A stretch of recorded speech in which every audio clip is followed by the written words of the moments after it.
Hello students, a very warm welcome you all. In last lecture, we have completely studied about the nomenclature of the compounds which contains functional group. Functional group क्या होते हैं ये आपको clear है कि कई सारे group मैंने आपको बताया जो किसी कंपाउंड की स्पेसिफिक प्रॉपर्टीज के लिए रेस्पॉन्सिबल होते हैं, उसी कंपाउंड का वो रिएक्टिव पार्ट होता है। कई सारे ग्रुप आपने देखे जो कार्बन चेन से अटैच हो जाते हैं, जैसे कि कार्बोक्सिलिक एसिड है, एस्टर है, साइनेट ग्रुप है, और जिस ऑर्डर में मैंने आपको सारे ग्रुप बताए हैं वो उन ग्रुप्स का प्रायोरिटी ऑर्डर है। चलिए बच्चे, आज हमें ये चीज समझना है कि हमने हर एक ग्रुप के साथ उसका प्रीफिक्स भी मेंशन किया था, तो आज इस लेक्चर में हमें स्टडी करना है कि उसके प्रीफिक्स को हमें कैसे अप्लाई करना है।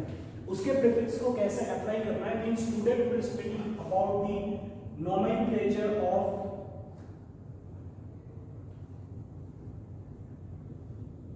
compounds of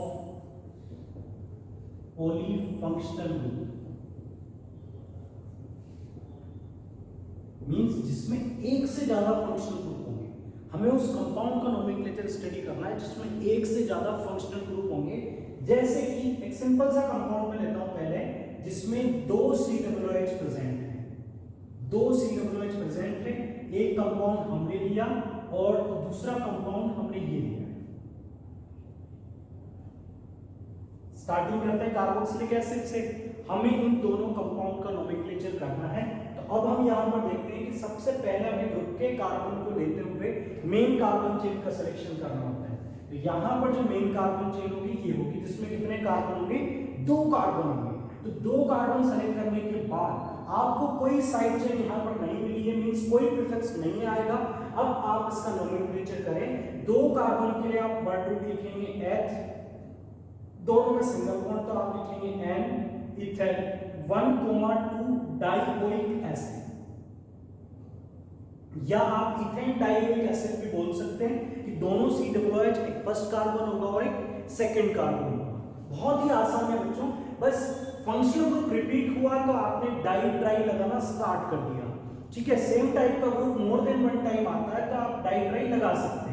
चलिए आगे देखते हैं। इथेन 1,2 डाइओइक एसिड होगा, बट ये भी आप रखिएगा कि इसे बोला जाता है ऑक्सैलिक एसिड। इसे बोला जाता है ऑक्सैलिक एसिड, इसका कॉमन नेम।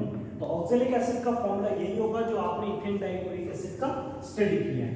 चलिए ये भी सिंपल एग्जांपल है। यहां पर भी 3 कार्बन की चेन, 3 कार्बन की चेन, तो आप इसे क्या बोलेंगे? Propane 1,3 dioic acid. Propane 1,3 dioic acid means 2 first और थर्ड कार्बन COOH वाले कार्बन है, और प्रोपेन का मींस 3 कार्बन की चेन है जिसमें सिंगल बॉन्ड है। और एग्जांपल्स अगर आप ट्राई करें तो हम यहां पर ये 3 कार्बन CH2, इस पर भी COOH ग्रुप लगा देते हैं, इस पर भी COOH ग्रुप लगा देते हैं, और यहां पर भी COOH ग्रुप है। हमें इस कंपाउंड का नोमेनक्लेचर करना है। इसके अलावा जो नेक्स्ट एग्जांपल है बच्चों को होगा CH2 COOH, CH2 CH, CH2 COOH,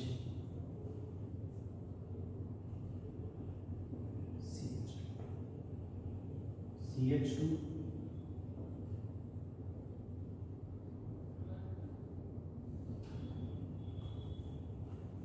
इन दोनों कंपाउंड का हमें नोमेनक्लेचर करना है। देखिए बच्चों, इस कंपाउंड का नोमेनक्लेचर करने के लिए अगर आप लॉन्गेस्ट कार्बन चेन पर जाते हैं तो आपको ये कार्बन चेन लॉन्गेस्ट मिलेगी।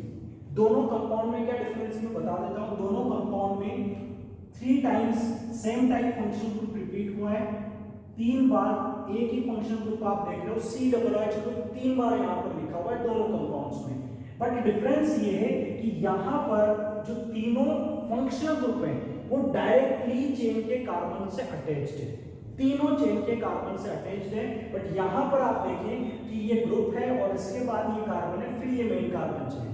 तो पहले हम दोनों केसेस में कार्बन चेन का सिलेक्शन करते हैं। तो यहां पर आपकी कार्बन चेन होगी, सपोज कीजिए अगर हम यहां से चेन स्टार्ट करते हैं 1, तो ये फर्स्ट कार्बन होगा, सेकंड कार्बन, थर्ड कार्बन होगा, ये fourth, fifth carbon, sixth carbon, seventh, 8 और 9 कार्बन। अगर आप यहां से नंबरिंग स्टार्ट करते 1 2 3 4 5, 1 2 3 4 5 6 7 8 9 और यहां से स्टार्ट करोगे तब भी ये फिफ्थ कार्बन होगा, यहां से स्टार्ट करोगे तब भी ये फिफ्थ कार्बन होगा। मींस यहां पर हुआ क्या कि एक COOH ग्रुप को आप चेन में नहीं ले पाए। अगर आप इसे लेना चाहोगे तो आप इसका इस COOH को छोड़ दोगे, अगर आप इसे इंक्लूड करने की कोशिश करते हो तो वो छूट जाएगा। बट इसे इंक्लूड करने में हमें उतने कार्बन भी नहीं मिलेंगे, इसे इंक्लूड करने में हमें total number of carbon chain में कितने मिलते हैं, 9 कार्बन मिलते हैं। तो ऐसे केस में हमें यहाँ पर इस साइड चेन के लिए प्रीफिक्स मेंशन करना होगा, इसके लिए हमें प्रीफिक्स मेंशन करना होगा। अब ध्यान रखिएगा बच्चों, अगर कहीं पर CH3 लिखा होता है तो आप इसे क्या बोलेंगे, मिथाइल। कहीं पर CH3 लिखा होगा तो हम उसे क्या बोलते हैं, मिथाइल। उसी तरह से अगर as a side chain OCH3 होगा तो आप इसे क्या नाम देंगे, मिथॉक्सी। ऐसा ही कॉन्सेप्ट बच्चों ये है कि अगर कहीं पर एक हाइड्रोजन की जगह COOH आ जाए और ये एज अ साइड चेन हो, एज अ सब्स्टिट्यूएंट हो, तो आप इसका नाम रखेंगे कार्बोक्सी मिथाइल। इसे हम बोलेंगे कार्बोक्सी मिथाइल। यहां पर इसकी नेमिंग होगी कार्बोक्सी मिथाइल। तो आपको मैंने बताया था कि COOH जब एज अ सब्स्टिट्यूएंट होता है तो उसका प्रीफिक्स मैंने आपको लिखवाया था, और ये उसका एक एग्जांपल है जिसमें आप देख सकते हैं कि कब हम COOH के लिए कार्बोक्सी मेंशन करें। तो ये क्लियर है कि कार्बोक्सी तभी लिखेंगे जब हम इसे चेन में इंक्लूड नहीं करेंगे।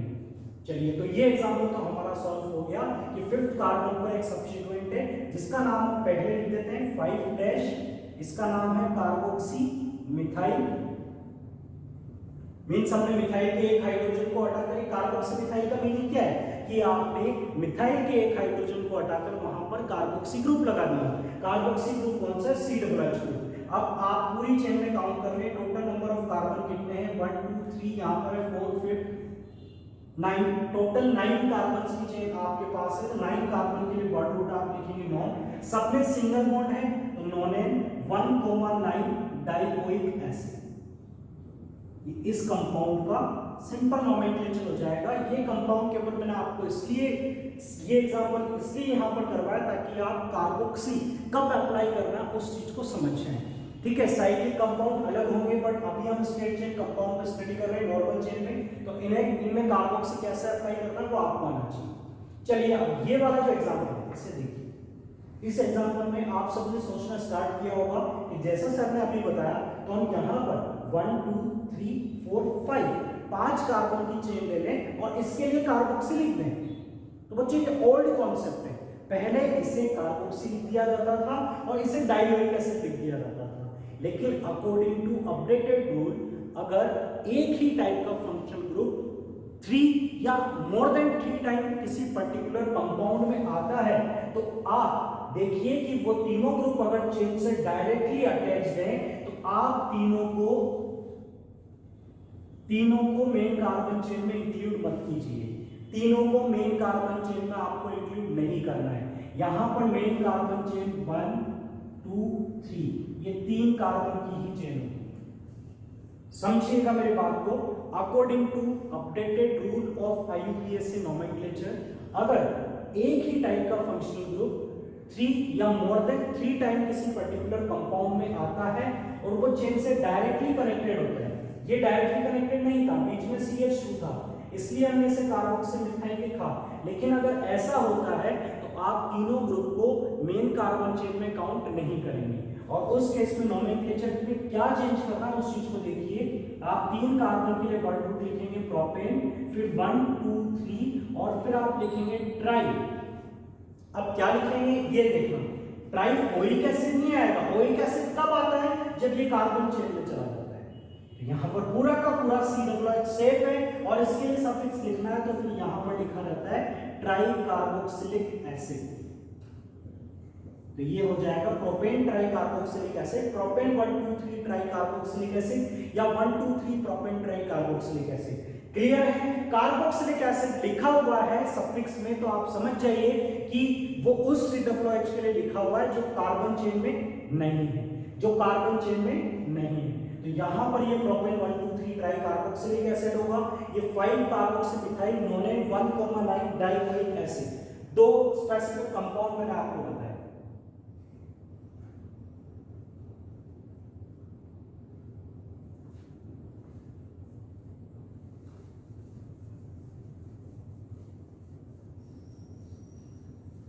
तो क्या ऐसा और फंक्शनल ग्रुप में होगा? हमारा अगला क्वेश्चन ये है कि सर COOH में ऐसा होता है, तो क्या COOH की जगह यहां पर 3 साइनाइड लगा दिए जाए, 3 CN ग्रुप लगा दिए जाए, तो क्या यही होगा? जी बच्चों बिल्कुल। इसे आप क्या बोलेंगे? Propane 1 2 3 try carbonitrile.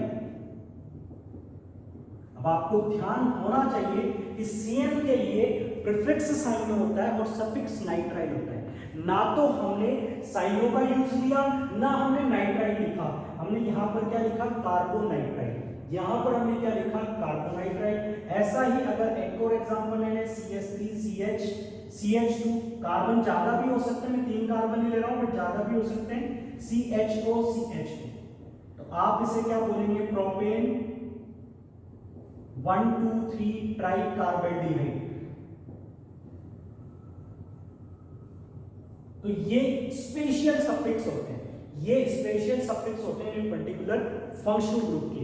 आपने जो सफिक्स स्टडी किए थे वो सफिक्स यहां पर काम नहीं आएंगे। ना तो मैंने यहां पर बोरिक एसिड लगाया, ना यहां पर नाइट्राइल लिखा है, ना यहां पर एल लिखा है। अदरवाइज आपने जो CN के लिए सफिक्स स्टडी किया था वो था नाइट्राइल, ठीक है, बट यहां पर नाइट्राइल ना लेकर हमने लिया है कार्बोनाइट्राइल।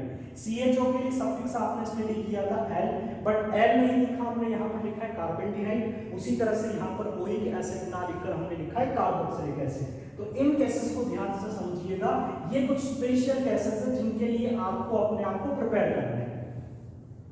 चलिए, ये कुछ ऐसे एग्जांपल्स थे जिनसे आप समझ गए कि फंक्शनल ग्रुप सेम टाइप का group more than one time आ सकता है। तो क्या ऐसा और कोई स्पेशल ग्रुप है जैसे कि CH2OH? CH2OH, तो इसका अगर IUPAC नोमेनक्लेचर करूं तो 2 कार्बन की चेन, H लिखूंगा, दोनों में सिंगल बॉन्ड N लिखूंगा, और इथेन 1,2 डाइयोल। बड़ा सिंपल है, इथेन 1,2 डाइयोल, क्योंकि 2 बार OH आया, 3 बार OH आएगा तो क्या करेंगे? 3 बार OH आएगा तो घबराने वाली कोई बात नहीं है। CH2 3 बार OH कौन सा कार्बन है? दिक्कत पुराने वाले केसेस में थी, प्रॉब्लम उन केसेस में थी जिनमें खुद के पास कार्बन होता है। OH तो खुद के पास कोई कार्बन नहीं रखता, तो यहां तो आप वैसे भी वही करेंगे जो करना चाहिए, और इसका नोमेनक्लेचर आप लिखेंगे प्रोपेन 1 1 2 3 ट्राइओल। सिंपल। तो यहां पर इसके बारे में आप ध्यान रखिए, इसे बोला जाता है इथाइलिन ग्लाइकोल। इसे इथाइलिन ग्लाइकोल बोला जाता है, ये भी आप ध्यान रखिए, इसलिए मैंने आपको ये एग्जांपल बताया। इसके अलावा और भी बच्चों कुछ ऐसे कंपाउंड हैं जो आपको उन्हें स्टडी करने के लिए एडिशनल इंफॉर्मेशन मैं आप लोगों के साथ शेयर करूंगा। जैसे कि मैंने एक कंपाउंड लिया CH3 CH CH3OH। ये तो सर बड़ा आसान है, इसका नोमेनक्लेचर तो हमने किया हुआ है, ऐसा आप लोगों को लगेगा क्योंकि मैंने अल्कोहल पढ़ाया था आपको और ये एग्जांपल करवाया था। तो इसे देखकर तो आप बता देंगे कि सर इसका नोमेनक्लेचर होगा 2 प्रोपेनॉल बोले या प्रोपेन 2 ऑल बोले, बट मैं आपको कहता हूं कि 2 प्रोपेनॉल तो IUPAC नोमेनक्लेचर है, बट इससे पहले आइसोप्रोपाइल अल्कोहल भी बोला जाता है। चलिए, अल्कोहल तो समझ में आ गया कि OH का कंपाउंड है, OH ग्रुप का कंपाउंड है, इसलिए सर ने अल्कोहल लिखा है। हमारा डाउट ये है कि यहाँ पर ये आइसो का क्या मीनिंग है और प्रोपाइल का क्या मीनिंग है? आइसोप्रोपाइल हमें समझना है, ठीक है। ऐसा और भी एग्जांपल आपको बताता हूं, CH3 CH CH3 CH3OH। ये भी आप लोगों को इजी लगेगा कि ये 3 कार्बन की चेन हो गई, 3 कार्बन की चेन, तो इसका नोमेनक्लेचर आप कर दीजिए 2 मिथाइल, सेकंड पर मिथाइल है और सेकंड पर ही OH है, तो इसे आप लिख दीजिए 2 मिथाइल 2 प्रोपेनॉल। इसे आप लिख सकते हैं 2 मिथाइल 2 प्रोपेनॉल। बट बच्चों इसे आप कई जगह पर देखेंगे कि इस कंपाउंड को टर्शरी, पूरा लिख देता हूं मैं, टर्शरी ब्यूटाइल अल्कोहल भी लिखा जाता है, टर्शरी ब्यूटाइल अल्कोहल। तो यही हमें समझना है कि ये जो प्रीफिक्स लिखे जा रहे हैं, आइसो प्रीफिक्स का काम में लेना है, टर्शरी का क्या रोल है, यहां पर लिखा हुआ है टर्शरी ब्यूटाइल अल्कोहल।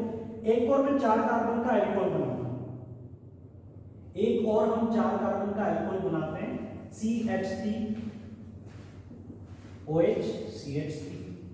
इसे भी आप काफी अच्छे से जानते हैं कि ये 2-ब्यूटेनॉल होगा, ये 2-ब्यूटेनॉल होगा, बट इसे ये भी बोला जाता है सेकेंडरी ब्यूटाइल अल्कोहल। सेकेंडरी को शॉर्ट में सेक ब्यूटाइल अल्कोहल, या फिर ये भी लिख दिया जाता है एस ब्यूटाइल अल्कोहल।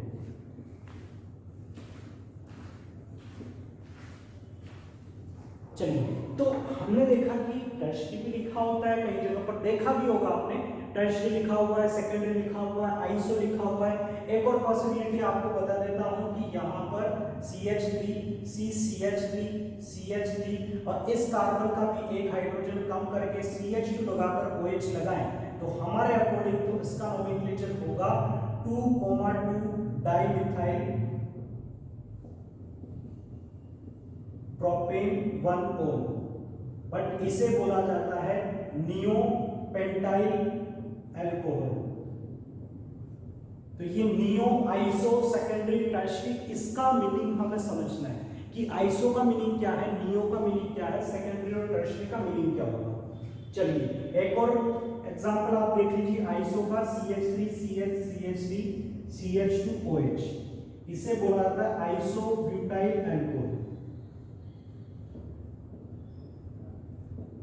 तो मैंने ये सारे ग्रुप यहां पर आपको OH के साथ बताए, इससे आप इन्हें समझ भी जाएंगे और आपको क्लियर भी हो जाएगा कि कब हमें प्रीफिक्स आइसो नियो देखने को मिलेगा। ठीक है, ये भी एक पुराना कॉन्सेप्ट है, तो आपको किसी कंपाउंड का अगर IUPAC नोमेनक्लेचर पूछा जाए तो आप इसी तरीके से करें जिससे आप अभी तक करते आ रहे हैं। आपको आइसो और नियो के कॉन्सेप्ट पे नहीं जाना है। ठीक है, जब अगर आपको कोई option in terms of iso और नियो मिलता है या सेकेंडरी मिलता है, तो आपका इतना कंटेंट प्रिपेयर्ड होना चाहिए कि आप उस ऑप्शन को समझ सकें, वहां पर समझ सकें कि आइसोब्यूटाइल का मीनिंग क्या होगा। इसीलिए मैंने आपके साथ ये कंटेंट शेयर किया है। चलिए, तो अब हम समझ लेते हैं कि आइसोनियो का कॉन्सेप्ट क्या है या कहां पर लगाया जाता है। तो हम किसी कार्बन चेन को अलग अलग तरह से ड्रॉ करके देखेंगे। इन एग्जांपल्स को आप नोट कीजिएगा, फिर उसके बाद जब आगे कंटेंट पढ़ाया जाए तो आप इन एग्जांपल्स के साथ कंपेयर करते जाइएगा। देखिए, सबसे पहले बात करते हैं अलग अलग प्रीफिक्स की। हम बात करते हैं एक प्रीफिक्स जो सिंपल N लिखा होता है, जैसे कि हमने 4 कार्बन की चेन, ये 4 कार्बन की चेन है, एल्केन है 4 कार्बन की, और 4 कार्बन की एल्केन को क्या बोला जाता है, ब्यूटेन बोला जाता है। 4 कार्बन की एल्केन को बोला जाता है ब्यूटेन। अब मैं आपको बोलता हूं कि ये तो बड़ी नॉर्मल सी ब्यूटेन है, इसमें कोई इधर उधर हमने कुछ नहीं किया हुआ। इधर उधर का मतलब समझिएगा बच्चों, मैं यहाँ पर क्या कर सकता हूँ, इस CH3 को यहाँ से उठाकर यहाँ लगा दूं। तो यहाँ पर अगर CH3 लगाना है तो एक हाइड्रोजन कम कर दिया, एक हाइड्रोजन कम हो गया, 2 से 1 हो गए, और एक हाइड्रोजन यहाँ बढ़ जाएगा। देख सकते हो आप, जितने कार्बन ऊपर है उतने ही कार्बन नीचे हैं, जितने हाइड्रोजन ऊपर हैं उतने ही हाइड्रोजन नीचे है। ये ब्यूटेन की, ये भी 4 कार्बन की एल्केन की है, ये भी 4 कार्बन की एल्केन की। अगर मैं सिंपल सिस्टम जो पहले बनाया गया था उसके अकॉर्डिंग बात करूं तो पहले कोई चेन सिलेक्शन या नंबरिंग नहीं की गई, ना तो हम चेन सिलेक्शन कर रहे हैं ना नंबरिंग कर रहे हैं। हम टोटल कार्बन देख रहे हैं, 4 कार्बन की एल्केन, 4 कार्बन की एल्केन, तो उसे क्या नाम देंगे, ब्यूटेन। 4 कार्बन की एल्केन, इसे क्या नाम देंगे, ब्यूटेन। बट दोनों में डिफरेंस तो मेंशन करो, कंपाउंड तो अलग अलग है, नोमेनक्लेचर तो सेम आ रहा है, कंपाउंड तो अलग अलग है, नोमेनक्लेचर सेम आ रहा है। तो यहाँ पर बच्चों देखना, मैं डिफरेंस किस तरह से मेंशन करता हूँ। यहाँ पर मैं इसके आगे लगा दूंगा प्रीफिक्स N। ये N रिप्रेजेंट करता है कि एक नॉर्मल ब्यूटेन है। नॉर्मल ब्यूटेन का मतलब कि सारे कार्बन एक ही चेन में, सारे कार्बन एक ही चेन में। तो फिर इसके लिए क्या करें, इसके लिए आप समझिएगा, इसके लिए आप समझिएगा कि जब भी कोई CH3 ग्रुप, जब भी कोई CH3 group second last carbon पर, अगर मैं यहां पर चेन बनाने की कोशिश करूंगा तो मैं इसे चेन बनाऊंगा। ठीक है, तो आइसो का कॉन्सेप्ट समझिएगा कि सेकंड लास्ट कार्बन पर अगर CH3 ग्रुप अटैच्ड है, CH3 ग्रुप अटैच्ड है, तो फिर हम उस पूरे ग्रुप को आइसो ग्रुप कंसीडर कर सकते हैं, और इससे आप बोल सकते हो आइसोब्यूटेन, इसे आप बोल सकते हो आइसोब्यूटेन।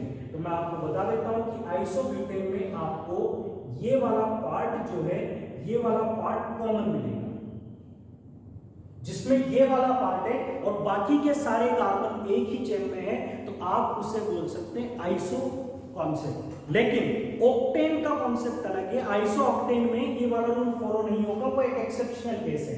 बट आप केवल आइसो के सिंपल केसेस समझ जाइए। ये आइसो ब्यूटेन है। अगर मैं आइसो पेंटेन की बात करूं तो वो क्या होगा, पहले हम नॉर्मल पेंटेन ड्रॉ करें। तो नॉर्मल पेंटेन के लिए हमें क्या करना होगा, 5 कार्बन को एक ही चेन में कनेक्ट कर देना है। तो इसे मैं क्या बोल सकता हूं, ये एक नॉर्मल पेंटेन है।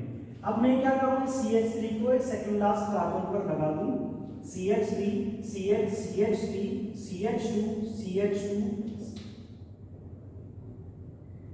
ये हो गए टोटल 5 कार्बन। टोटल 5 कार्बन है, बट ये वैसा पेंटेन नहीं जैसा आपने ऊपर स्टडी किया है। एक ऐसा पेंटेन है जिसमें आपको ये ग्रुप कॉमन नजर आता है। तो इसे आप क्या बोलेंगे, आइसो पेंटेन। और इस पेंटेन के अगर इस कार्बन का ध्यान दीजिएगा, इस कार्बन का हाइड्रोजन अगर आप फ्री कर देते हो तो ये आइसोपेंटाइल बन जाएगा। क्योंकि आपको पता है कि एल्केन से अगर एक हाइड्रोजन कम होता है तो एल्केन को क्या बोला जाता है, एल्काइल ग्रुप। तो ये ध्यान रखिएगा, केवल इसी हाइड्रोजन, इसी कार्बन का हाइड्रोजन हटाते हो तो इसे आप क्या बोलेंगे, आइसोपेंटाइल बोलेंगे। तो अभी अभी आपने एग्जांपल्स देखे थे, आइसोपेंटाइल एल्कोहल, आइसोब्यूटाइल एल्कोहल। तो आप उन एग्जांपल्स को फिर से चेक कीजिए। जो आइसोब्यूटाइल था उसमें इस हाइड्रोजन की इस कार्बन की एक वैलेंसी फ्री थी और यहां पर कनेक्टेड था OH ग्रुप। यहां पर एक हाइड्रोजन कम था, यहां पर OH ग्रुप कनेक्टेड था। मैंने इसे आइसोब्यूटाइल एल्कोहल बोला था। तो ये है प्रीफिक्स नॉर्मल और प्रीफिक्स आइसो। अब बात करते हैं सेकेंडरी और नियो का क्या कॉन्सेप्ट होगा। सेकेंडरी प्रीफिक्स हम तब लगाएंगे जब आपने कोई ग्रुप या जिसकी पोजीशन आपको मेंशन करनी हो वो एक ऐसे कार्बन पर लगा हो। सेकेंडरी के केस में जो कार्बन होगा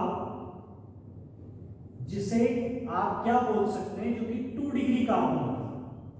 ठीक है, जिस कार्बन को आपको मेंशन करना है, उस कार्बन को रिप्रेजेंट करना है जिस पर आपका ग्रुप या सब्स्टिट्यूएंट लगा हुआ है, तो आप उस कार्बन को सेकेंडरी बिना नेमिंग के, हम नेमिंग नंबरिंग नहीं कर रहे हैं कि 1 2 3 4 किया आपने फिर 2 प्रोपेनॉल या 2 ब्यूटेनॉल लिख रहे हो, क्योंकि हम नंबरिंग तो कर ही रहे हैं। तो हमने यहां पर केवल कार्बन को आइडेंटिफाई किया कि जैसे यहां पर CH3 CH CH2 CH3।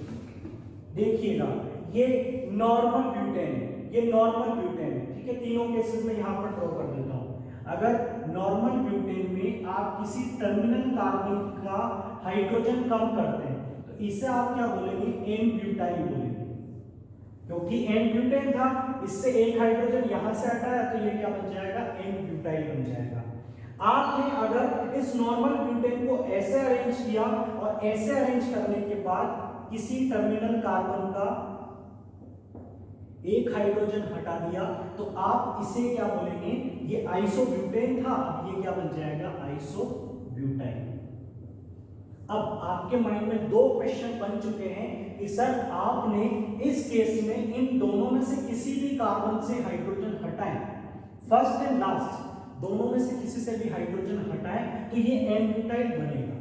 हमारा क्वेश्चन ये है कि अगर इनसे हटा दिया तो फिर क्या बनेगा, मतलब इसके लिए क्या करें। दूसरा क्वेश्चन ये है कि सर यहां पर आपने इन 3 कार्बन से हाइड्रोजन को हटाया, इन 3 कार्बन से हाइड्रोजन को हटाया तो क्लियर हुआ कि आइसोब्यूटाइल बना।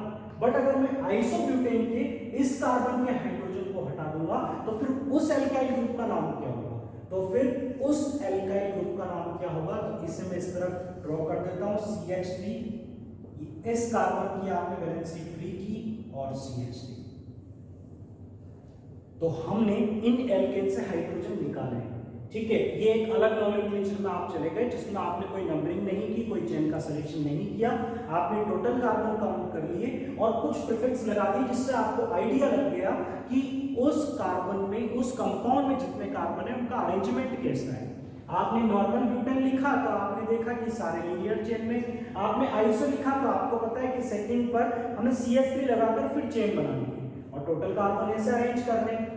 तो अब हम ये जानते हैं कि एल्केन से हाइड्रोजन हटता है तो उसे एल्काइल बोला जाता है। तो यहां पर ये था एन ब्यूटेन, यहां पर इससे हाइड्रोजन हटाओ, साइड अल्टरनेट है कार्बन है, आप देखिए ये कार्बन कितने कार्बन से कनेक्टेड है, 2 कार्बन से, और ये भी सेम कंडीशन वाला कार्बन है, जैसा कार्बन ये है वैसा ही कार्बन ये है। इस बात का मीनिंग क्या है कि यहां पर से भी अगर आप वैलेंसी फ्री करते हो उस तरफ से तो सेम एग्जांपल ही तो रिपीट होगा, सेम केस रिपीट होगा। तो मैं चाहे इसकी बात करूं या इसकी बात करूं, मैं सेम केस की बात करूं। अब यहां पर इसकी नेमिंग आप कैसे करेंगे, तो ये ध्यान रखिए कि ये जो कार्बन है ये 2 कार्बन से अटैच्ड है, ना तो यहाँ आइसो बन सकता है, नियो अभी मैंने आपको बताया नहीं है तो नियो यहाँ नहीं बनता, ये देख लीजिएगा, नॉर्मल ये है नहीं। तो फिर यहाँ पर हम देखते हैं कि ये कार्बन जो है 2 कार्बन से कनेक्टेड है, तो ये किस साइड का कार्बन है, 2 डिग्री कार्बन है, मतलब ये सेकेंडरी कार्बन है। तो यहां पर मैं इस ग्रुप का नाम क्या रखूंगा, सेकेंडरी ब्यूटाइल। अब आपको क्लियर हो गया होगा कि हमने कुछ कॉमन ग्रुप के लिए एक अलग नेमिंग सिस्टम फॉलो कर लिया, जिसमें हमने सारे कार्बन एक साथ काउंट कर लिए, कोई चेन का सिलेक्शन नहीं किया। ये क्या बन जाएगा, सेकेंडरी ब्यूटाइल बनेगा। अगर मुझे इसका IUPAC नोमेनक्लेचर करना हो अकॉर्डिंग टू मॉडर्न कॉन्सेप्ट तो क्या होगा, चलिए जिससे आप सेकेंडरी ब्यूटाइल लिख रहे हैं उसी की बात करता हूं मैं। यहाँ पर CH3 CH2 CH CH3, इससे आपने बोला कि ये है सेकेंडरी ब्यूटाइल। अब देखिए अगर ये ग्रुप आपको कंपाउंड में है और आपको IUPAC नोमेनक्लेचर करना है तो फिर तो आपको चेन सिलेक्शन करनी पड़ेगी, और आप इस ग्रुप का नाम क्या लिखेंगे, फर्स्ट कार्बन पर मिथाइल है 1 मिथाइल प्रोपाइल, इसका नाम क्या हो जाएगा 1 मिथाइल प्रोपाइल, इसकी नेमिंग क्या हो जाएगी 1 मिथाइल प्रोपाइल। और अकॉर्डिंग टू मॉडर्न कॉन्सेप्ट आपको यही नोमेनक्लेचर फॉलो करना है, अकॉर्डिंग टू मॉडर्न रूल आपको यही कॉन्सेप्ट फॉलो करना है, जिसमें आपको कुछ रखना नहीं है। आपको ये देखना है कि जो कार्बन चेन से कनेक्टेड है उससे आप प्रायोरिटी दें, उसी से चेन शुरू करें। तो इससे चेन स्टार्ट करेंगे तो लॉन्गेस्ट चेन यही बनाएगा, इधर 3 कार्बन होंगे, और ये एज अ प्रीफिक्स इसके लिए आप क्या लिखेंगे, मिथाइल 1 मिथाइल प्रोपाइल। प्रोपाइल क्यों लिखा, क्योंकि ये 3 कार्बन की एल्काइल है, एल्केन नहीं है, ये मेन कार्बन चेन से अटैच्ड है, ठीक है। तो यहां पर ये होगा सेकेंडरी का कॉन्सेप्ट। तो अब आप समझ गए होंगे कि जहां पर कार्बन अगर 3 कार्बन से कनेक्टेड होगा तो उसे कौन सा कार्बन बोला जाएगा, टर्शियरी कार्बन, 3 डिग्री कार्बन। मैं टाइप ऑफ कार्बन आपको पहले पढ़ा चुका हूं, अगर आपको डाउट है तो आप प्रीवियस लेक्चर्स देखें जिसमें आपको बताया गया है प्राइमरी कार्बन कौन सा होता है, सेकेंडरी कौन सा होता है और टर्शियरी कौन सा होता है।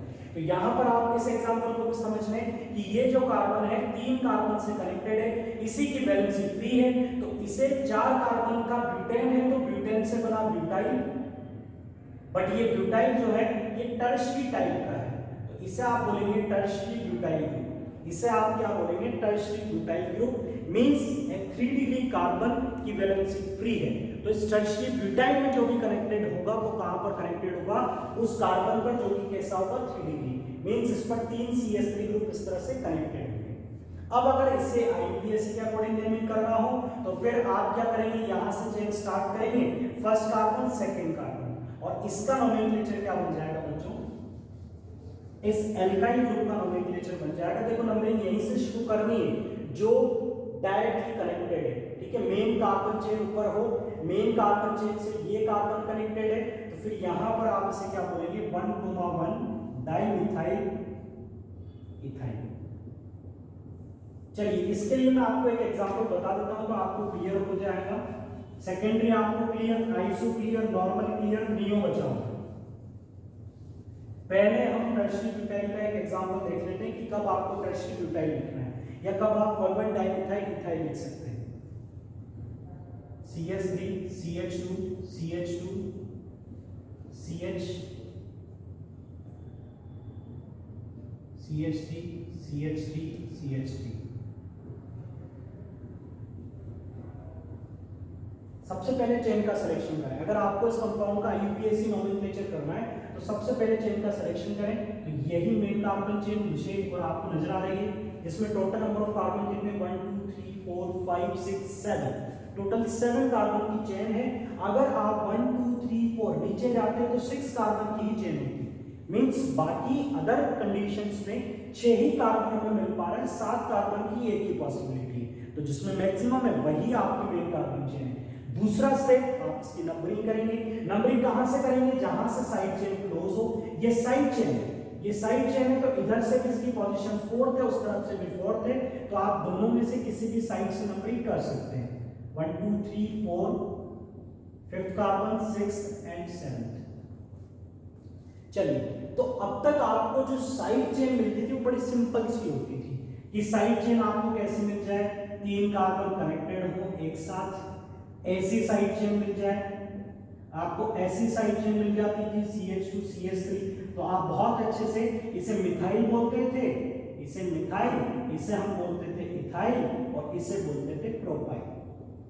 बट यहां पर हम देखें तो ये एक ऐसी साइड चेन है जिसमें खुद में भी एक साइड चेन, मींस ये एक कॉम्प्लेक्स ब्रांच आपको मिल चुकी है। तो इस केस में नोमेनक्लेचर कैसे करना है, अकॉर्डिंग टू ऑल्ड कॉन्सेप्ट आप इसे डायरेक्टली टर्शियरी ब्यूटाइल बोल सकते हैं। देख लीजिए आप, बिल्कुल ऐसा कैसा है, तो आप इसे टर्शियरी ब्यूटाइल बोल सकते हैं, आप इसका नोमेनक्लेचर कर सकते हैं 4 tertiary butyl heptane, 4 tertiary butyl heptane. But अगर आपको IUPAC के मॉडर्न कॉन्सेप्ट, मॉडर्न रूल्स के अकॉर्डिंग चलना है, तो फिर आपको यहाँ पर भी IUPAC नोमेनक्लेचर अप्लाई करना पड़ेगा। अब यहाँ पर IUPAC नोमेनक्लेचर कैसे करते हैं उस चीज को समझिएगा। तो मैं इसी केस को एक एग्जांपल के साथ आपको क्लियर कर रहा हूं कि मैं इस कार्बन को सबसे ज्यादा प्रायोरिटी दूंगा क्योंकि ये मेन कार्बन चेन से कनेक्टेड है। मैं इसी कार्बन से मेन कार्बन चेन स्टार्ट करूंगा और इसी कार्बन से नंबरिंग स्टार्ट करूंगा। तो इस वाले पार्ट में मेन कार्बन चेन का सिलेक्शन करते हैं, तो हम यहां से चेन सेलेक्ट करना स्टार्ट करते हैं। अगर इधर जाते हैं तो 2 कार्बन, इधर जाते हैं तो 2 कार्बन, पीछे जाते हैं तो 2 कार्बन। तो हमने इसी से चेन सिलेक्शन स्टार्ट किया। मान लीजिए मैंने इसे मेन कार्बन चेन सेलेक्ट कर लिया। किसकी main carbon chain, means branch में भी एक कार्बन चेन है, उससे सेलेक्ट किया। तो यहां पर टोटल कितने कार्बन है, 2। मैंने नंबरिंग की, इसे फर्स्ट नंबर देंगे, इसे सेकंड देंगे, क्यों, क्योंकि इसकी प्रायोरिटी तो ज्यादा है। ये तो खुद अकेला ब्रांचेस को भी इसी ने झेला हुआ है और मेन कार्बन चेन से भी यही बॉन्ड है। चलिए, तो इससे हमने चेन स्टार्ट कर दी। यहाँ पर ऐसा मत करना बच्चों कि इससे हम सेलेक्ट कर लें कि इसमें हमें 3 कार्बन चलना है। आप यहां से स्टार्ट करो, अब आप उधर जाओ जिधर आपको ज्यादा कार्बन मिलते हैं, तो आपको सब तरफ 2 ही कार्बन मिल रहा है, आप किधर भी चले जाएंगे। अब पहले हम इसका नोमेनक्लेचर कर लेते हैं। तो इसका नोमेनक्लेचर करेंगे तो फर्स्ट कार्बन पर 2 मिथाइल, तो सबसे पहले हम लिखेंगे 1,1 डाइमिथाइल। इसकी नेमिंग हम कर रहे हैं, तो इसकी नेमिंग में फर्स्ट कार्बन पर 2 मिथाइल, 1,1 डाइमिथाइल।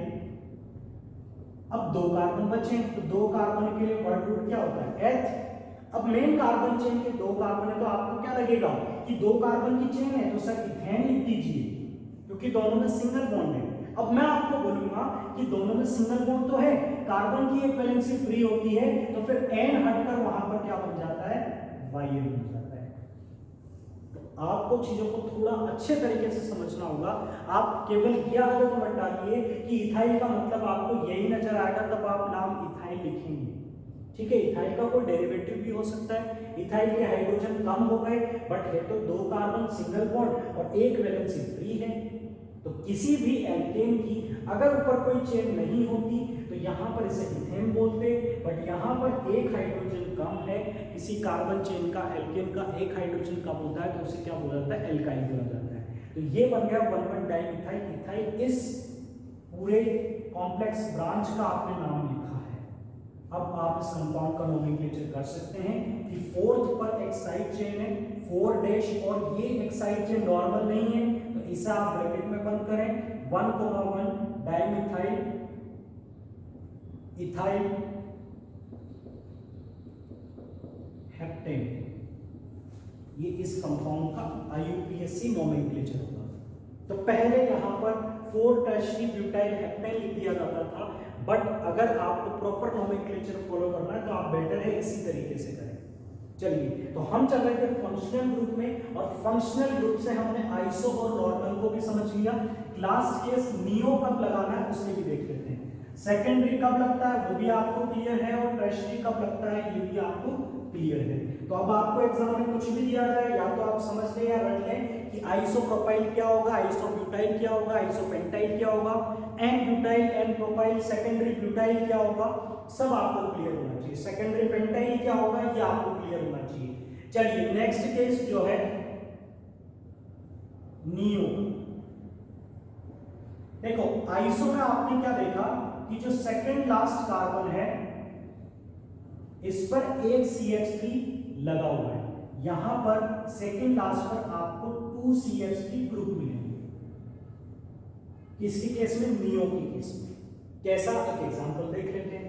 एक एग्जांपल हम देख लेते हैं कि ये 5 कार्बन की चेन थी, CH3 CH2 CH2 CH2 CH3। इसका अरेंजमेंट अगर आपने ऐसा किया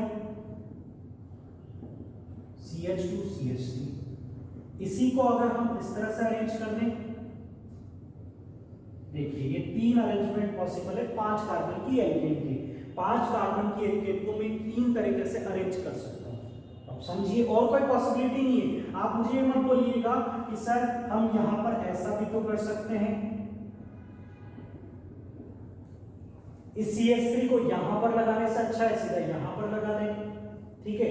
इस CH3 को यहां पर लगाने से अच्छा है यहां पर लगा दे। तो बेटा ये और ये केसेस दोनों बिल्कुल सेम केस है, ये सेम केस है, एक केस आपने रिपीट कर दिया है, बस वो कंपाउंड ऐसे था वो ऐसे था, ये आपने ऐसे ड्रॉ कर दिया, तो कोई चेंज नहीं। इसे हम बोलते हैं एन पेंटेन। थोड़ी देर पहले हमने देखा था नॉर्मल पेंटेन। ये इस कार्बन पर CH3 हो तो इसे हम बोलते हैं आइसोपेंटेन, और इसका हाइड्रोजन फ्री हो जाए तो आइसोपेंटाइल हो जाएगा। इसका एक हाइड्रोजन फ्री हो जाए कोई सा भी दोनों में से तो ये नॉर्मल पेंटाइल हो जाएगा। यहां पर इसे बोला जाता है जब 2 CH3 कनेक्टेड हो सेकेंड कार्बन से, ये कार्बन 4 डिग्री कार्बन होता है, तो इसे बोला जाता है नियोपेंटेन। इसे बोला जाएगा नियोपेंटेन। ये होगा बच्चों नियोपेंटेन। बड़ा सिंपल सा एग्जांपल है। और एग्जांपल ले लेते हैं नियो के, तो आपको अच्छे से क्लियर हो जाएगा। मैं नियोहेक्सेन बनाता हूं, तो नियोहेक्सेन बनाने के लिए आपको ये कंफर्म होना चाहिए कि 5 कार्बन का अरेंजमेंट तो ऐसा ही होगा। नियो के लिए आपको 5 कार्बन इसी फॉर्मेट में मिलने चाहिए। ये पार्ट जो है ये पार्ट रिपीट होना चाहिए, तब आप उसे नियो बोल सकते हैं। अगर ये भी होगा तब भी आप इसे नियो नहीं बोल सकते हो। अगर यहां पर कार्बन नहीं है तो आप इसे नियो नहीं बोल सकते। तो आप ये चीज मत सोचिएगा कि हम टर्शियरी ब्यूटाइल में नियो लगा दें, पॉसिबल नहीं है। नियो के लिए 4 डिग्री हो, यहां पर एक और कार्बन हो, तो अब यहां पर हम देखते हैं कि यहां पर हमने CH2 लगाकर एक CH3 लगा दिया। अब आप काउंट करेंगे टोटल नंबर ऑफ कार्बन यहां पर कितने? 6 कार्बन है। ये 6 कार्बन की एल्केन है जिसके लिए क्या लिखा जा सकता है? हेक्सेन। 6 कार्बन की एल्केन को क्या बोलते हैं? हेक्सेन। और यहाँ 6 कार्बन के अरेंजमेंट में आपको वो अरेंजमेंट नजर आ रहा है जो मैंने आपको बताया था, तो आप इसे क्या बोल सकते हैं? नियोहेक्सेन। इसे क्या बोल सकते हैं? Neohexane. Similarly CH3 5 carbon 6 carbon 7 carbon, इसे आप क्या बोल सकते हैं? नियोहेप्टेन। उसी तरह से आप नियो ऑक्टेन भी बना सकते हैं अगर 8 कार्बन में एक कार्बन इस तरफ और लगा दिया जाए। तो आपको केवल उस कॉमन इमेज को कैच करना है जो आपको सारे नियो वाले ग्रुप में नजर आती है, सारे आइसो में नजर आती है और सारे नॉर्मल में नजर आती है। अब बहुत परेशान नहीं होना है क्योंकि ऐसे बहुत सारे कंपाउंड या बहुत सारे एग्जांपल्स आपको फेस नहीं करने। बहुत सिंपल से और लिमिटेड एग्जांपल्स हैं जो आपको आइसो और नियो से रिलेटेड मिलेंगे। तो आइसो और नियो सिंपल कॉन्सेप्ट है और इसे सिंपल समझ कर ही आप पढ़ें। चलिए अब कंटिन्यू करते हैं पॉलीफंक्शनल ग्रुप के और एग्जांपल्स। अब हम बात करते हैं, अभी मैंने आपको बताया एक ही फंक्शनल ग्रुप का रिपीट होना, जैसे कि CH3 CHOH COH। तो इस कंपाउंड को आप अगर अच्छे से देखें, यहां पर ये एक फंक्शनल ग्रुप है, ये एक फंक्शनल ग्रुप है। इसे बोला जाता है कार्बोक्सिलिक एसिड, इसे बोला जाता है एल्कोहल। अब क्या करें? क्या मुझे इसके नोमेनक्लेचर में सफिक्स में ओल भी लिखना है और ओइक एसिड भी लिखना होगा?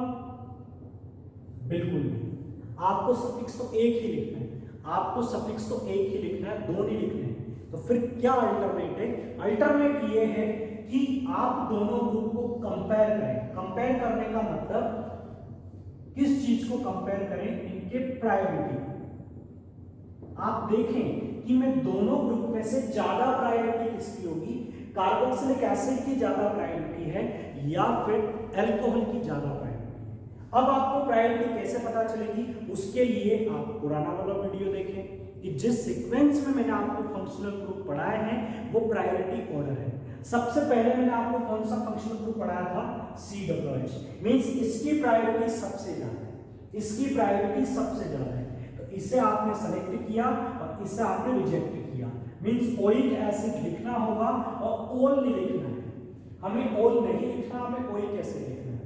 तो फिर OH को कैसे रिप्रेजेंट करें? हम ऐसा क्या करें कि हमें पता चल जाए कि सेकंड नंबर के कार्बन पर OH लगा हुआ है? तो उसके लिए बच्चों मैंने आपको लिखाया था प्रीफिक्स। इसका प्रीफिक्स मैंने आपको बताया था हाइड्रोक्सी। ऐसे केसेस में आपको अप्लाई करना होता है प्रीफिक्स को। अब कुछ भी नहीं बचा, यहां पर अगर CH3 होता तो आप जैसे नोमेनक्लेचर करते थे वैसे अब आपको नोमेनक्लेचर करना है। अगर यहां पर ये कंपाउंड होता CH3 CH CH3 COH, तब भी तो आपको एग्जांपल बड़ा आसान लगता। 1 2 3 आप इसे बोलते 2 मिथाइल प्रोपेनोइक एसिड। मैं आपको बोल रहा हूं कि बेटा कुछ भी कॉम्प्लिकेटेड नहीं हुआ है, वही सिंपल सा एग्जांपल है, वही चेन का सिलेक्शन करना है, वही नंबरिंग करनी है। बस इस बार जो आपको सब्स्टिट्यूएंट दिया हुआ है उसका नाम लिखें 2 हाइड्रोक्सी प्रोपेनोइक एसिड। ठीक है, जिस तरह से हमें मिथाइल और इथाइल बड़े अच्छे लगते हैं वैसे ही फंक्शनल ग्रुप के लिए क्या प्रीफिक्स होते हैं उनके साथ भी आपको फेमिलियर होना है। तो OH आ गया तो आपने हाइड्रोक्सी लिख दिया। इसकी जगह अगर कोई दूसरा फंक्शनल ग्रुप आ जाए तो क्या करेंगे? इसकी जगह दूसरा फंक्शनल ग्रुप आ जाए, जैसे कि हमने बात की CH3 CHOH, यहां पर हम बात करते हैं CHCl CH2 COH। इसमें आपको कार्बोक्सिलिक एसिड लिखना है। ठीक है, दूसरा फंक्शनल ग्रुप है साइनाइड, तीसरा फंक्शनल ग्रुप है अल्कोहल। तीन फंक्शनल ग्रुप है तो कोई दिक्कत नहीं। आपको देखो प्रायोरिटी किसकी ज्यादा है? इसकी प्रायोरिटी ज्यादा है, इसके लिए हमें क्या लिखना है? सफिक्स। तो COH के लिए सफिक्स क्या होता है?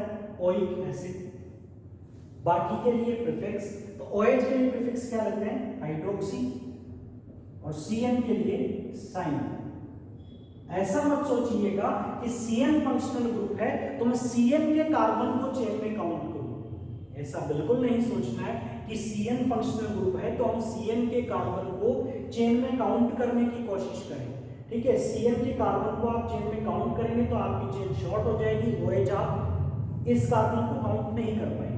और ये ध्यान रखिए कि जब आप CN के लिए प्रीफिक्स साइनो लिख रहे हैं मींस इस कार्बन को आपको चेन में काउंट नहीं करना। मैं एक और एग्जांपल आपको बताऊं तो आपको क्लियर हो जाए।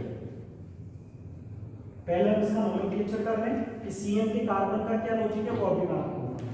पहले आप चेन का सिलेक्शन करें 1 2 3 4 5, 5 कार्बन की चेन है तो कंफर्म है कि पेंटानोइक एसिड आएगा ही आएगा। अब लिखने प्रीफिक्स, दो प्रीफिक्स हैं साइनो और हाइड्रोक्सी। पहले लिखेंगे साइनो को विद पोजीशन, साइनो की पोजीशन 3rd है, 3 cyano 4 hydroxy, 3 cyano 4 hydroxy pentanoic acid. चलिए ये तो आसान था। दूसरा एग्जांपल हमने यहां पर कनेक्ट किया साइनाइड ग्रुप को, ये लीजिए COH CH2 CH2 CN। अब सोचने वाला क्वेश्चन कि चेन में दो, इस कंपाउंड में दो फंक्शनल ग्रुप हैं, एक है साइनाइड और एक है कार्बोक्सिलिक एसिड। सर ने हमें बताया हुआ इसकी प्रायोरिटी ज्यादा उसकी कम है, तो बच्चा क्वेश्चन करेगा कि सर यहां से आप चेन का सिलेक्शन करें, चेन स्टार्ट करें 1 2 3 और 4 कार्बन लें। लेकिन मैं आपको बोल रहा हूं कि आपको साइनाइड के कार्बन को मेन कार्बन चेन में इंक्लूड ही नहीं करना है, तो हमें इसे इंक्लूड नहीं करना। ठीक है, हमने उसे छोड़ दिया। अब नोमेनक्लेचर करें तो 3rd कार्बन पर जो ग्रुप लगा हुआ है इसके लिए आप प्रीफिक्स लिखें 3 साइनो और 3 कार्बन के लिए आप लिखें प्रोपेनोइक एसिड। यही बात मैंने आपको इस क्वेश्चन में बताई थी इस केस में कि साइनाइड के कार्बन को चेन में नहीं लेना है, इसके लिए आप साइनो लिख रहे हैं, मींस आप कार्बन और नाइट्रोजन को चेन में काउंट नहीं कर रहे। ठीक है, ये स्टेप्स ध्यान रखिएगा, क्योंकि अगर आपको एग्जाम में बोला जाए कि 3 साइनोप्रोपेनोइक एसिड की स्ट्रक्चर बनाए, तो फिर आप स्ट्रक्चर कैसे बनाएंगे वो समझिए। प्रोप का मतलब 3 कार्बन, तो 3 कार्बन आपने बनाए। एन का मतलब तीनों में सिंगल बॉन्ड, तीनों में कौन सा बॉन्ड है, सिंगल बॉन्ड। ओइक एसिड का मतलब कि एक कार्बन कौन सा होना चाहिए, COOH होना चाहिए। 3 साइनो, थर्ड कार्बन पर साइनो, तो ये फर्स्ट होगा, ये सेकंड होगा, ये थर्ड होगा, इस पर साइन होगा, मतलब इस पर कौन सा ग्रुप लगा हुआ है, Cl ग्रुप लगा हुआ है। रिमेनिंग वैलेंसीज पर आप हाइड्रोजन लगाएं तो सेम यही कंपाउंड वहां पर बन जाएगा। तो समझिएगा कि Cn के कार्बन को चेन में काउंट नहीं करना, उसके लिए हम प्रीफिक्स मेंशन करेंगे साइन। और कौन से एग्जांपल्स, बाकी फंक्शन ग्रुप के भी अगर एग्जांपल्स देखें तो वो भी बड़े आसान है। CH3, CH2, CO, CH2, CHO, CH3, CH2, COOH, इस कंपाउंड का नोमेनक्लेचर करें। तो इसका नोमेनक्लेचर करें तो यहां पर ग्रुप कौन कौन से नजर आ रहे हैं आपको, कार्बोक्सिलिक एसिड, कीटोन ग्रुप, और यहां पर ये ईथर वाला रिप्रेजेंटेशन है। ईथर आपने स्टडी किया था कि ऑक्सीजन के दोनों साइड चेन है, ये ऑक्सीजन है, इसके ऊपर भी चेन है, नीचे भी चेन है। बट ईथर में कोई कंफ्यूजन नहीं है, क्योंकि मैंने आपको बताया था कि ईथर के लिए तो आपको प्रीफिक्स लिखना ही है, ईथर के लिए तो कोई सफिक्स का ऑप्शन है नहीं, तो इसको लेकर तो कोई कंफ्यूजन नहीं है। बट बाकी इन दोनों में हम क्लियर कर लें कि कीटोन का जो कार्बन है वो तो चेन के अंदर ही है, तो इसके कार्बन को तो हमें लेना ही पड़ेगा। यहां से आप नंबरिंग स्टार्ट करें 1 2 3 4, इस कार्बन को काउंट करते हुए 5 6 7। तो आप तो केवल इतना सा ध्यान रखें कि अगर कभी आपको इसके लिए ऐसा अगर कोई सब्स्टिट्यूएंट बचता है तो आपको लिखना होगा ऑक्सो। मैंने कीटोन का प्रीफिक्स भी आपको ऑक्सो बताया था, बट आप अगर ऐसे भी समझ लेते हैं तो बहुत आसान रहेगा। ये देखिए कार्बन है, ऑक्सीजन है, कार्बन चेन में गया, बचा हुआ ऑक्सीजन है, तो इसके लिए आपको नोमेनक्लेचर में केवल ऑक्सो मेंशन करना है, और कीटोन का प्रीफिक्स भी मैंने आपको ऑक्सो ही बताया था। चलिए अब इसका नोमेनक्लेचर आप कर सकते हैं। टोटल 7 कार्बन की चेन है, तो वर्ड रूट हो जाएगा हैड एन ओइक एसिड। एन लिखा सिंगल बॉन्ड, ओइक एसिड लिखा क्योंकि फर्स्ट कार्बन COOH है। अब इसका नाम होता है methoxy, methyl plus oxygen methoxy, और इसे आप बोलेंगे ऑक्सो। तो पहले लिख देते हैं मिथॉक्सी, तो 3 मिथॉक्सी और 5 oxo heptanoic acid. 3 methoxy 5 oxo 1 2 3 4 5 6 7, 3 methoxy 5 oxo heptanoic acid. चलिए एसीटोन मींस आपने कीटोन ग्रुप भी लिया, एल्डिहाइड ग्रुप का भी एग्जांपल ले लेते हैं।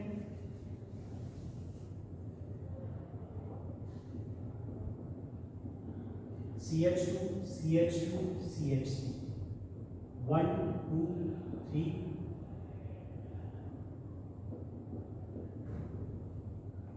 4।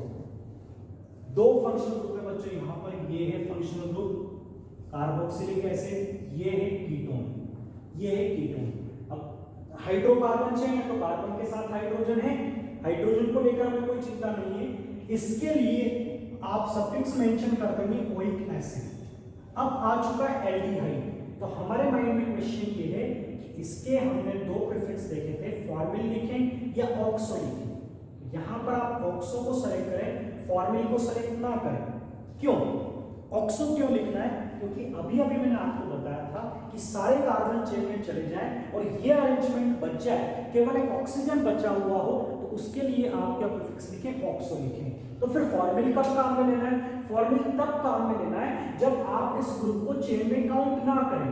मान लीजिए यहां पर आप 3 कार्बन की ही चेन सेलेक्ट करते हैं, तो फिर आप इस पूरे ग्रुप के लिए फॉर्मिल लिखेंगे।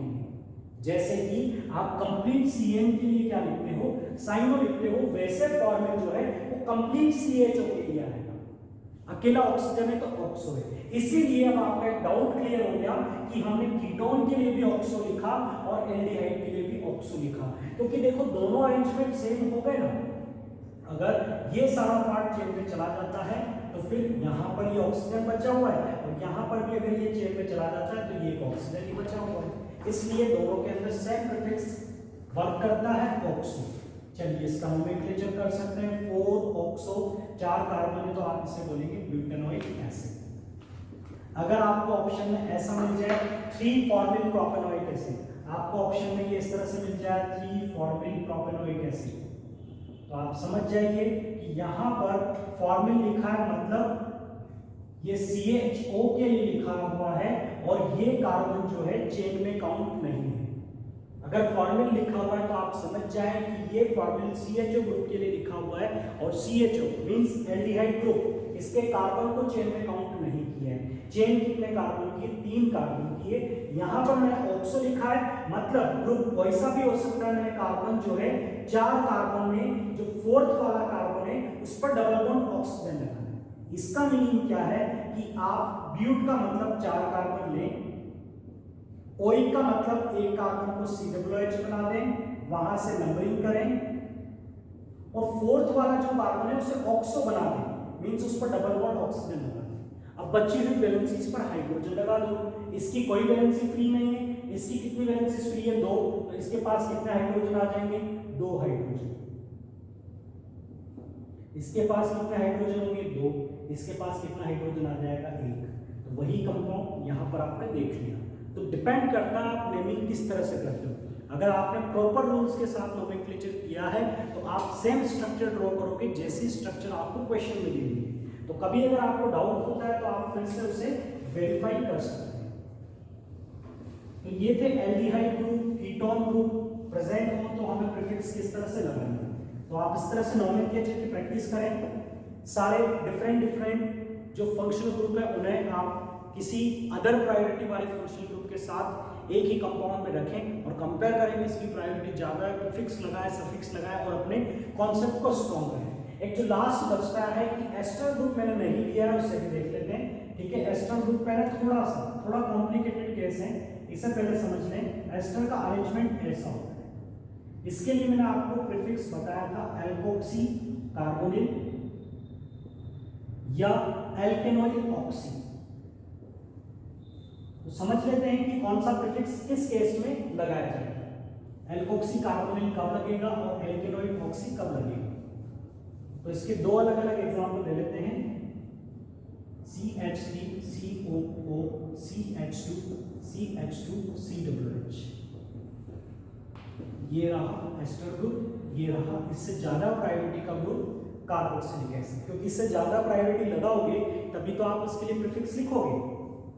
दूसरा एग्जांपल हम ले लेते हैं CH2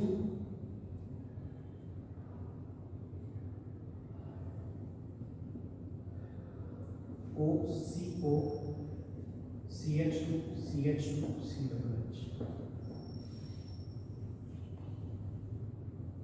दोनों कंपाउंड को देखें, दोनों में डिफरेंस क्या है। दोनों कंपाउंड को देखिए, दोनों में डिफरेंस क्या है। यहाँ पर एस्टर में कार्बन पहले था, ऑक्सीजन बाद में था। यहाँ एस्टर के कार्बन और ऑक्सीजन को मैंने उनकी डायरेक्शन को चेंज कर दिया। तो यही डिफरेंस है, और इसी डिफरेंस पर वर्क करता है कि हम कौन सा प्रीफिक्स को दें, एल्कोक्सी कार्बोनिल में या फिर एल्केनोइल ऑक्सी में। तो सबसे पहले तो आप क्लियर कर दो कि ये ऑक्सी जो है ये सिंगल ऑक्सीजन के लिए आता है। ऑक्सी यहाँ पर ऑक्सीजन के लिए आ रहा है, और ऑयल या जो कार्बोनिल जो आ रहा है वो CO ग्रुप के लिए आ रहा है। 2 ही ग्रुप एस्टर में, या ऑयल, और इसके लिए आप ले रहे हैं ऑक्सी। अब आप समझ जाएंगे कि कब हमें क्या मेंशन करना है। तो पहले तो हम नोमेनक्लेचर करते हैं। तो यहाँ पर ये मेन कार्बन है, यहाँ से नंबरिंग करेंगे 1 2 3। इससे आगे आप चेन नहीं बना पाएंगे, ना नंबरिंग कर पाएंगे, क्योंकि बीच में ऑक्सीजन आ चुका है। मतलब ये पूरा पार्ट ऐसे सब्स्टिट्यूएंट आ चुका है। तो इसका नाम हमें ऐसा प्रीफिक्स लिखना पड़ेगा। तो 3 के बाद हम इसका नाम लिखेंगे, फिर उसके बाद 3 कार्बन की चेन है तो हम लिख देंगे प्रोपेनोइक एसिड। अब ये जो ब्लैंक है इसे हमें फिल करना है, इसे यहाँ पर हमें फिल करना है कि इसके लिए हम क्या लिखें। तो समझिएगा बच्चों, जब ये इस तरह से अटैच होता है और ये कार्बन किसी चेन के साथ होता है तो इसे बोला जाता है एल्केनोइड। ये होता है एल्केनोइड, और ये बच गया ऑक्सी। एल्केनोइड और ऑक्सी। एल्क का मतलब तो कार्बन चेन में कितने कार्बन है, तो कितने कार्बन है? 2 कार्बन की सिंगल बॉन्ड के साथ है तो आप इसे क्या बोल सकते हैं, इथेनॉइल, और इस ऑक्सीजन के लिए हमने यहां पर क्या मेंशन किया, ऑक्सी। तो नोमेनक्लेचर क्या हो जाएगा, 3 ethanoyl oxy propanoic acid, 3 ethanoyl oxy propanoic acid. समझिएगा, इथेनॉइल मतलब इस CO के साथ अगर आप किसी कार्बन चेन को काउंट कर रहे हो तो इसे आप बोलेंगे एल्केनॉइड। एल क्या होगा, इस कार्बन चेन का वर्ड नंबर, तो एल्केनॉइड, और ऑक्सी इस ऑक्सीजन के लिए, तो ये हो गया 3 इथेनॉइल ऑक्सी प्रोपेनोइक एसिड। अब बात करते हैं दूसरे केस की, जिसमें आपने इसे उल्टा कर दिया, मतलब चेन में अगर आप यहां से शुरू करते हैं तो 1 2 3, बट ध्यान रखिएगा आपको इस कार्बन को चेन में नहीं लेना है, इस कार्बन को चेन में नहीं लेना है। और इसमें अब आपको ज्यादा टाइम नहीं लगेगा, क्योंकि आप बहुत अच्छे से जानते हैं कि कोई एल्काइल अगर ऑक्सीजन के साथ आ जाता है तो उसे क्या बोला जाता है, एल्कोक्सी बोला जाता है। तो यहां पर मिथाइल ऑक्सीजन के साथ है तो इसे आप क्या बोलेंगे, मिथॉक्सी। और अगर अकेला CO है, कोई कार्बन चेन नहीं है, तो हम इसे क्या बोलेंगे, कार्बोनिल। और 3 कार्बन है तो आप इसे क्या बोलेंगे, प्रोपेनोइक एसिड। और इसकी पोजीशन है 3 methoxy carbonyl propanoic acid, 3 methoxy carbonyl propanoic acid, ये इस कंपाउंड का नोमेनक्लेचर होगा।